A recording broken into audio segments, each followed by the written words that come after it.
on epigenetic things to having to learn about them because they seem very relevant. So I'll tell you about this. So if you look at a standard cartoon from the cancer biology literature, this is from Bob Weinberg circa 5-6 years ago, you discover the vision of how metastasis is supposed to work from the point of view of a cancer biologist. And what you see in the picture is a primary tumor, which is colored green over to the left over there. And as long as you only have a primary tumor, you're pretty much okay, because 90% of cell deaths actually occurred via metastasis. So here you see, again, a picture of what metastasis might be. Cells, which are now colored blue, leave the primary tumor, go through the bloodstream, eventually emerge somewhere else in the body, and then start forming secondary lesions. And the purpose of this picture is to point out the concept of EMT, which stands for epithelial mesenchymal transition, which means that a cell that starts out green is a cell typically that came from an epithelial tissue. It's specialized to be in an epithelial tissue. It has very strong adhesion. It has very little motility. It has polarity up and down in order to form the layered structure typical of many tissues. And it won't spontaneously start moving through your body. Your lung cells don't start spontaneously moving through your body. But somehow there's some type of phenotypic transition, some type of somehow transdifferentiation between epithelial states and mesenchymal states that enable the cells to undergo this particular transition, and it is in many cases believed to maybe, if not be an absolutely necessary step for metastasis, certainly something which can be a quite important mechanism to allow metastasis to take place. Now, we started studying this on the order of 6 or 7 years ago from the point of view of genetic networks, and what are the control signals and what are the circuits, transcriptional and otherwise, that allow for this type of transition. So if you look at some typical rendition of what that circuitry looks like, you get pictures like this. And whenever I show this picture, all the physicists say, wow, that's really complicated. And all the biologists say, how can you possibly have simplified it so much? So I figure this is a good picture because it makes nobody happy. It's actually not my picture. It's from Rika Albert. And what you see is you see some notion of a circuit where individual signals come in on top, and if you, it's a little bit out of focus, but if you look on the right-hand side, you see a typical signal, for example, from the Notch pathway, which is a well-known developmental biology pathway that will send signals into a cell. There are a number of other pathways there, Wnt pathway, EGFR, all sorts of things impinge upon this cell decision. Eventually, the signals are propagated down through the circuitry until they reach a region sort of at the bottom right, which you can think of as the core computational module, the module which is actually deciding whether the cell is going to be epithelial or whether it's going to be mesenchymal. So if you focus in on that module, you get something that looks like this. You get at least something to think about, which is a core module, which consists of a number of transcription factors, which are typically called EMT transcription factors, and the names of them are snail. There's various versions of snail. There's Zeb, and if those factors are highly expressed, then that drives the cell towards being more mesenchymal because of all the downstream proteins that are formed by high expression of those factors, and also all the epithelial proteins that are suppressed by high expression of those factors. On the other side of the circuit, on the sort of, the other side of the seesaw here, are actually not transcription factors, are actually microRNA. This is an example of a circuit which is not purely transcriptionally controlled, but also has a very important translational aspect to it, because those microRNAs suppress not the transcription of the transcription factors, but the protein production of those transcription factors. And there's microRNA 34 family, microRNA 200 family, and reciprocally, those transcription factors suppress the transcription of those microRNAs. So you have a typical, more complicated version of what in the genetic circuit world would be called a toggle switch. You have the two different sides of this switch are mutually repressing each other, and it was believed when people looked at this switch or just looked at some of the data that that meant you would have two possible states, either purely mesenchymal or purely epithelial. So just to give you a little more insight into what some of the research into EMT has been discovering over the last couple of years, just some of our own work, we discovered that if one actually analyzes that circuit based on data in a number of different cancers, one discovers that actually not only pure states are allowed, you can have differentiated states, epithelial and mesenchymal, but a less differentiated state, which is a hybrid state, which has joint properties of epithelial and mesenchymal cells. Here is just a bifurcation diagram of what that would look like. And then you can test this idea on various cell lines, and in particular in collaboration with the groups at MD Anderson, we looked for cell lines that we could argue, which we sort of looked based on the genetic networks, based on the genome characteristics, would be expected to be in this hybrid cell states. We could verify that by looking at fluorescent markers for both epithelial and mesenchymal proteins. So on the top, you see, the top left over there, you see cells in a cell line, which most of the cells are stained both for E-cadherin, which is a epithelial adhesion gene, and green, which is vimentin, which is a mesenchymal cytoskeletal remodeling gene. And in these cases, those cells actually are, at the protein level, actually have both of those. And the properties of such cells are actually hybrid properties. They are adhesive to each other, but they're also motile. And so now motility typically takes place not with single cells leaving the tumor, as you saw in that cartoon from Bob Weinberg's lab, but actually now what happens is the tumor sort of fingers of cells sort of start moving collectively away from the tumor, and these typically break off, and eventually metastasis takes place via clusters of cells instead of individual cells. Now, this picture has made a lot of progress over the last couple of years. First of all, the idea that there were hybrid cells in real tumors was verified by a group at the Broad Institute that looked at detailed omics analysis of head and neck tumors. And this is their picture. The blue cells are in this tumor reconstruction from their work are just purely epithelial cells, but what you see is you see cells at the edge of the tumor have undergone this transition, but actually the transition has brought them not to completely mesenchymal cells, but to actually hybrid cells, and that's what what's called partially EMT cells in this picture. And those cells then can leave the tumor as clusters and further the metastatic process. And even later than that paper, this is a paper from Nature of this year, showing that if you just looked, this is from a mouse genetically engineered model, and they went in detail and analyzed the cells of all their various tumors, and they discovered again that tumors could have cells that were hybrid cells, and that those cells actually, when replanted back in mice, were the ones that were most capable of giving rise to new metastases. And more data, there's also work showing directly in mice that cells of that kind are the most metastatic. Okay, so we've been working on this problem now for a number of years, and there's been interesting progress in identifying classes of cells that are most likely to be the ones contributing to metastasis, and that has a number of implications both at the prognosis level and also eventually at maybe the treatment level.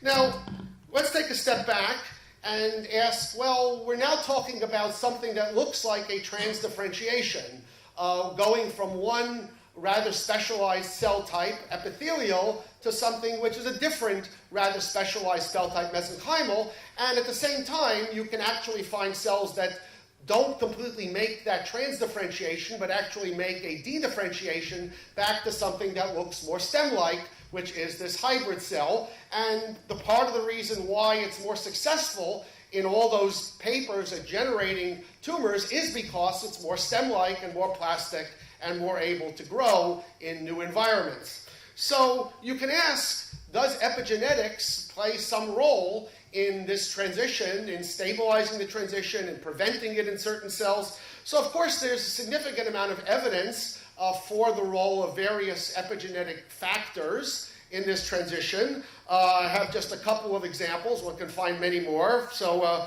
from a review paper, again written by Bob Weinberg, who seems to write all the review papers in the field, you can look at a number of different examples. For example, I already mentioned that in order to become mesenchymal, you have to downregulate E-cadherin, and it turns out that you need to modify epigenetically the transcription machinery involved in E-cadherin expression in order to do that, and you need various modifying factors in order to do that, so that's been shown.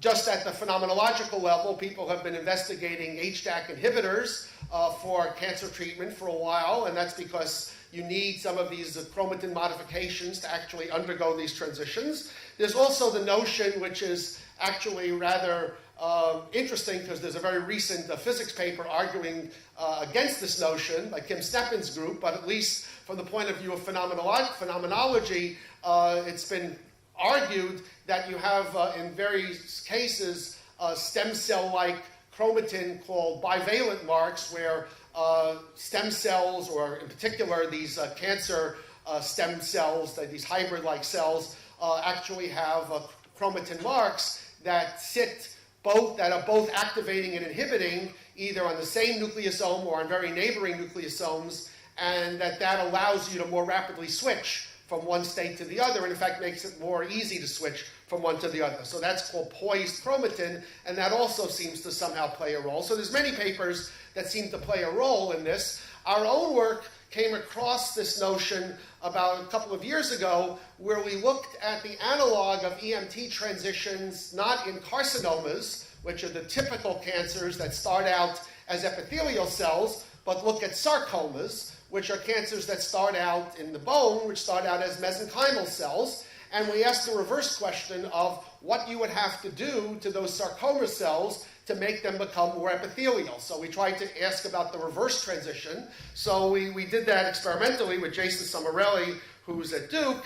And the upshot of the story, I know the details don't matter, but the upshot of the story was that it's relatively more difficult to make sarcoma cells epithelial cells than it is to take carcinoma cells that have become mesenchymal and revert them. So there's some very long-term process that locks sarcoma cells into their mesenchymal state in a way which is very strong, and you need to really push the cell backwards to do that. And one of the ways you can push the cell backwards, for example, is by modifying various epigenetic factors. In particular, we looked at the effect of BRG1, which was known to be involved in exactly the regulation of the E-cadherin locus, and suppressing that greatly enabled being able to push sarcoma cells back towards epithelial cells, towards epithelial phenotypes, sort of proving directly that this extra stabilization we were seeing had at least some epigenetic component to it. So that's motivated us very recently to at least try to begin thinking about how would one incorporate some of those epigenetic effects into our genetic network models. And here you're faced with an immediate problem, which is how realistic do you want to be? Because one of the things I've learned just listening to my colleagues and coming to meetings like this is that the level of complexity and the level of understanding of the details of how this all works is still the level of complexity is very high, and the level of understanding is not concomitantly high. So you can't really make first principles models of this. So we've adopted some very simple ideas that we stole from the literature. Well, it's not stealing if you reference them. So one idea is from Sui Wang, which I think of as the genetic network first paradigm, which is that we're going to be assuming that it's the genetic network which is somehow making this decision. They are the ones driving the cell from being from one state to the other. It's sort of like the induced pluripotent stem cell story, where what's pushing the cells back into a different state is the transcription factor cocktail, and then epigenetics somehow has to keep up with that story in some way. And of course, it also probably affects the fact that you only get a very small yield, but at least the cells that undergo that transition, the transition is being driven by the transcription factors. So we're going to keep that as part of our story. We're going to keep the primacy of the genetic interactions, but we're going to include phenomenologically ways in which, as you go into a new state, the epigenetic system remodels itself and eventually makes it simpler to keep the cell in a given state the longer it stays in that state. And the way we're going to do that is taken from a different paper by Kaniko's group, and what he said, just quoting from their paper, is that at the very simplest way of thinking about it is the epigenetic process tends to reinforce the cell state, reinforces some transcription pattern set up by this transcription system, and so we're going to create a dynamical process whereby, as a function of time, as the longer you stay in a state, the more stable that state becomes because of various epigenetic-like processes, which we're not going to specify any further. So now we can do that. I'll just give you the sort of brief version. When you do that, you discover something like this diagram. So this is, again, one of these bifurcation diagrams that I'll now tell you a little bit more about. So this is a diagram that has a function of some external signal coming into the cell, which biologically would be something like TGF-beta, or would be a notch, or a signal through the notch receptor, is driving snail and then eventually driving Zeb and pushing you towards the mesenchymal fate. When you first do that for an epithelial cell, you get the curve of these various curves all the way to the right. So you get a signal, it pushes the system into the mesenchymal state, and then the longer you stay in this state, there's a sort of systematic drift of those phase transition lines to the left, corresponding to making the mesenchymal state more and more stable as you stay in it longer and longer. So this is a time scale of effect that's beyond the time scale of the immediate transition, driven by the signaling network and by the genetic interactions. But over that longer time scale, on the order of maybe days or weeks, the system drifts such that now it becomes harder and harder to go backwards into the epithelial state compared to what it would have been without that particularly those extra interactions. So if I just do some simple calculations or simulations of that type of network, on the left-hand side you see a population that's basically has these three different states, epithelial in blue, mesenchymal in orange, and hybrid in lighter orange, and you reach some equilibrium in the population between those various states, and you can watch transitions in the lower left. On the right-hand side, you now turn on this new effect, this epigenetic stability, and now you see, first of all, that the number of mesenchymal states goes way up in your population. And the reason is because if you look down at the bottom, once you make a transition to a mesenchymal state, which is you go up to this sort of yellowish wandering up and down, if you stay in that for any period of time, it becomes increasingly difficult to go back. So you lower significantly the transition rate out of the mesenchymal state, which then, of course, at the population level, gives you a much less population number, percentage of the epithelial states versus the mesenchymal-like states. Now, you can do a bunch of calculations. We also have a simple experimental test that we proposed to see if this makes sense. The test is quite simple. The test is you expose the cells to again, one of these signals, TGF-beta, and as said, this is an in vitro proposed experiment. What happened? Oh, I don't know what happened, but it doesn't matter. Still alive, I think. Yes. Proposed experimental test, and what happens is you keep the cells under the treatment of TGF-beta for some variable number of days. So typically it takes 3 days, 3 to 5 days, to induce the cells to go into a mesenchymal state. So you leave it under TGF-beta for 10 days, 15 days is the longest we've sort of imagined.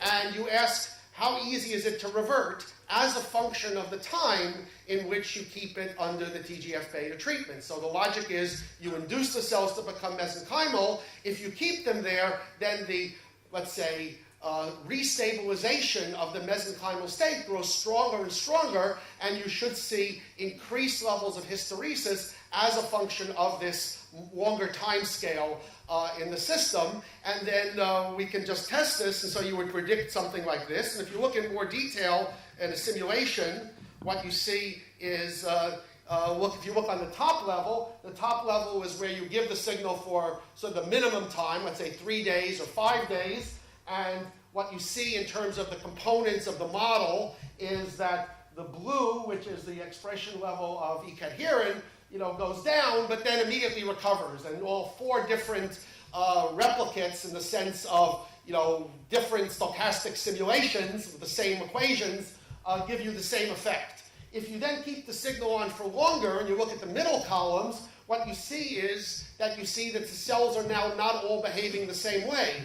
Some cells recover the blue, recover back to epithelial after you turn off the signal, but other cells have gotten trapped in the mesenchymal state. Those are cells that just because of stochastic effects wound up staying in the mesenchymal state long enough in order to then now almost preclude their going back. And if you keep the system in the mesenchymal state for the longest periods of time, let's say 15 days or longer, then in fact none of the cells go back. Now all the cells have been kept under TGF-beta, have been mesenchymal for a very long time, and now they all basically are trapped in that state, at least for the time scale of this particular simulation. And so we have some preliminary data from an experimental test done by Mani's group at MD Anderson, and this involves having a dual reporter. The one reporter is looking at E-cadherin, and another reporter is looking at ZEB. ZEB is one of the transcription factors that are driving this. If I look on the right-hand side first, you can see, so the top level is the number of days you keep the system in the signal, and if you do it for 3 days or 5 days, what you see is that green eventually goes back to red. So red means no ZEB, and green means lots of ZEB, so this is the AMT transcription factor that's supposed to be high to be in the mesenchymal state, but by the time you reach 12 days or 15 days, now you turn off the signal, but the thing remains green. So you still maintain a high level of ZEB expression, even though you've turned off the exciting signal. On the left-hand side, the results are not yet so clear, so of course we need to redo this experiment many times. On the left-hand side, what's interesting is you go to the green region, which means you get rid of all E-cadherin. Now you turn off the signal, and actually what happens is you return partially. So you actually don't return back to a purely epithelial state. You're still expressing ZEB, but you return back to a state with lower E-cadherin, but some ZEB, which actually means you return to a hybrid state. So we don't actually understand why we're returning to a hybrid state here, but nonetheless we do see a strong dependence on the number of days that you keep the system in this mesenchymal state. And the next step of this experiment, besides repeating this and getting better data, is to see whether specific epigenetic modifiers would change the results here. So that's ongoing work in the laboratory. And my last slide is just to point out that the idea that a transient perturbation, a transient signaling perturbation, can throw the cells into a EMT, a mesenchymal or partial mesenchymal state, and then those cells can maintain that for long periods of time. It was actually demonstrated in a very nice in vivo mouse experiment a couple of years ago, where this was an experiment that argued for the following picture. This was a melanoma experiment, and what you see in the picture is a primary tumor, which is growing, and eventually it reaches a new microenvironment of the skin, where there's a different chemical environment than the primary tumor was originally exposed to. Now, it turns out in that new environment, in this particular experimental system, that new environment had very high levels of Notch signaling. Notch, I told you, was one of the signals that could induce EMT. So in that new level, the cells were induced to become more mesenchymal-like, or some analog of that for melanoma cells. I don't want to get into precise definitions because melanoma cells are not quite epithelial, but they expressed a number of proteins that were induced by this Notch receptor that made them motile in particular. And then because they did that, all of a sudden those cells started leaving the primary tumor, and this was the signal that induced metastasis in that mouse model. And in particular, what you see in this example is that the cells at the edge of the tumor were exposed presumably to a transient signal. When they were at that particular region, they were exposed to the Notch signaling ligand that induced them to undergo EMT, but then they maintained their ability to carry on motility even though they had left that signaling environment and presumably now were no longer subject to whatever that detailed induction factor was. So this is, of course, just a guess for an in vivo experiment, but it is sort of a consistent motivator for thinking about exactly how transitions that are caused by transcription factor effects, in the same way that stem cell transitions are, can nonetheless maintain themselves for a long period of time by epigenetic reorganization that then stabilizes those states in various new configurations. So I'm done. This is my summary. EMT is a very interesting part of thinking about metastases, and there's a variety of new data that makes this even more interesting from the point of view of isolating what types of cells are really contributing, and at least as far as we can tell, based on hearsay evidence, based on some incredibly oversimplified model and some incredibly preliminary experiments, are that one should fold into this story a serious consideration of how these transcription effects that we all are hearing about all week are going to be relevant for this transition in phenotype of cancer cells. With that, thank you very much.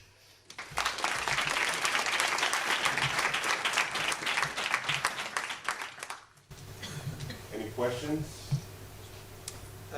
In light of your last slide where you see that the environment can cause epigenetic changes in the cells, do cells ever cause epigenetic changes in other cells? Like, does one cell in the tumor start inducing epigenetic changes in... So I don't know about epigenetic changes. There's very clear evidence that tumor cells affect other cells. So, for example, the cells around the tumor, which are generically called stromal cells, but because there are many different types, there are fibroblasts, there are macrophages, there are all sorts of other things, there's huge amounts of evidence that signals from the cancer cells will cause changes in those cells, even in some people's notation, creating a cell called a cancer-associated fibroblast or a tumor-associated macrophage. So there's always a reciprocal discussion among the cells, and the tumor having a different set of signaling molecules will imprint that on neighboring cells. Now, to what extent those are those changes rely on epigenetics versus just signaling factors? I'm sure the answer is yes, but how much and how to think about that is a perfectly good thing to work on. Fill in the back. Yeah. So, in your hybrid state Yes. that you got in your last experiment, do you know at a single cell level, are these switching back and forth, or is there a uniform hybrid state that is actually a state between two other? So in that experiment we don't know yet, but in the previous experiments we specifically looked at, so initially, just back historically, when we first came up with this notion, we collaborated with a group at MD Anderson who had proteomics data. And in their proteomics data, you get a bulk measurement of various various and they also did transcriptomics. And of course, there you can't distinguish between a hybrid population and a hybrid cell state. So what we did is we systematically went to the ones they identified as population, which on the population level were hybrids, and looked at those individually via fluorescence measurements and via single cell methods, and identified you can have both. You can have cells whose populations are hybrid, but are half mesenchymal, half epithelial. You can have cells where most of the cells are hybrid, and you can have all sorts of mixed things in between. I should say that a lot of the newer data, for example, the Broad experiment was done with single-cell RNA-seq measurements, so they're not worried, they're not confused by bulk effects. There's a paper out of Stanford that I think, if I ever get around to okaying their revisions, will appear. But it's okay, it's already on the bioarchive, so it's not like I'm revealing secrets. So they used single-cell proteomics with the Cytoff method to look at something on the order of 30 proteins, again at the single-cell level, and again they see various hybrid cell types in their system. So the answer is that initially that was a question, but now we've seen many cases where, not always, but very often, hybrid really means that individual cells are hybrid. Andy, from the left. Yeah, so with regard to the changing of these epigenetic states, Okay. I guess what I'm curious about is, during cell division and the reestablishment. That's another very good question. Yeah.